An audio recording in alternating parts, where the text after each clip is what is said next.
खोपोलीमधील नगरसेविका मानसी काळोखे यांचे पती मंगेश काळोखे यांची 26 डिसेंबरला हत्या करण्यात आली। या प्रकरणात राष्ट्रवादी काँग्रेसचे जिल्हाध्यक्ष सुधाकर घारे आणि भरत भगत यांच्या नावाचा देखील आरोपींमध्ये समावेश करण्यात आला। मात्र यापैकी कोणालाही अद्यापर्यंत अटक करण्यात आली नसल्याने कर्जतचे आमदार महेंद्र थोरवे हे आक्रमक झाले। थोरवेंनी या प्रकरणात थेट सुनील तटकरे यांना लक्ष्य केलं असून तटकरे हे पोलीस यंत्रणेवर दबाव टाकत असल्याचा आरोप थोरवेंनी केला। जर सर्व आरोपी अटक केले गेले नाही तर रस्त्यावरती उतरू असा थेट इशारा देखील आता त्यांनी दिलेला आहे। की सुनील तटकरे हे कुटीर नीतीचा डाव खेळत असतात। अतिशय शूळ असणारा हा राष्ट्रवादीचा करप्ट असणारा भ्रष्टाचारी असणारा हा नेता आहे आणि ह्याला काही त्या ठिकाणी पडलेलं नाही।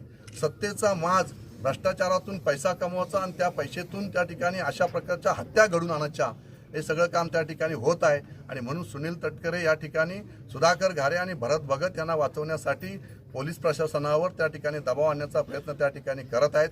माझी पोलीस प्रशासनाला हात जोडून विनंती आहे की आपण तात्काळ यांना त्या ठिकाणी अटक करून यांचा तपास करावा, अन्यथा आम्ही रस्त्यावर उतरून न्याय मागू।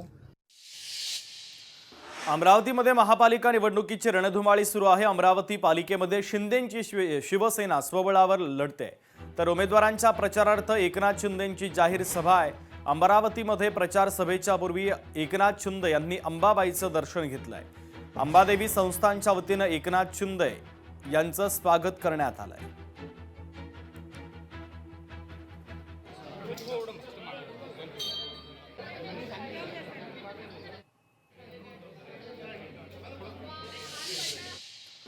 लाडक्या बहिणीने विधानसभेत चमत्कार दाखवला। अमरावतीमधील सभेत बोलताना एकनाथ शिंदे यांनी वक्तव्य केलं।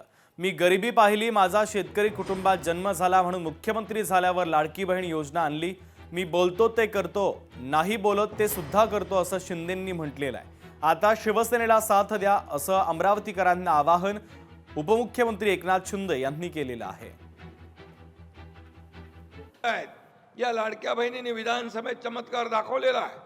मी मुख्यमंत्री असताना माझी लाडकी बहीण योजना आम्ही सुरू केली। का सुरू केली?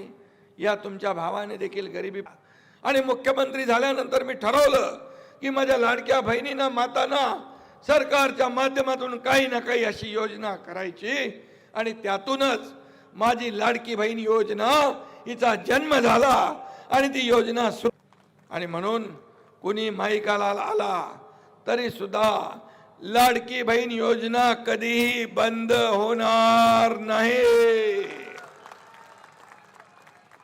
हा शब्द आहे तुमच्या भावाचा, जो बोलतो ते करतो, जे नाही बोलत ते पण करतो। अमरावती पालिका निवडणुकीची रणधुमाळी सध्या सुरू आहे। शिवसेनेचा राजीनामा दिलेले जगदीश गुप्ता यांनी आता घर वापसी केली। 8 दिवसांपूर्वी शिंदेंच्या शिवसेनेमधून त्यांनी राजीनामा दिला होता। उपमुख्यमंत्री एकनाथ शिंदे यांच्या मनधरणीला यश आलं। जगदीश गुप्ता एकनाथ शिंदे यांच्यासोबत व्यासपीठावर पाहायला मिळाले।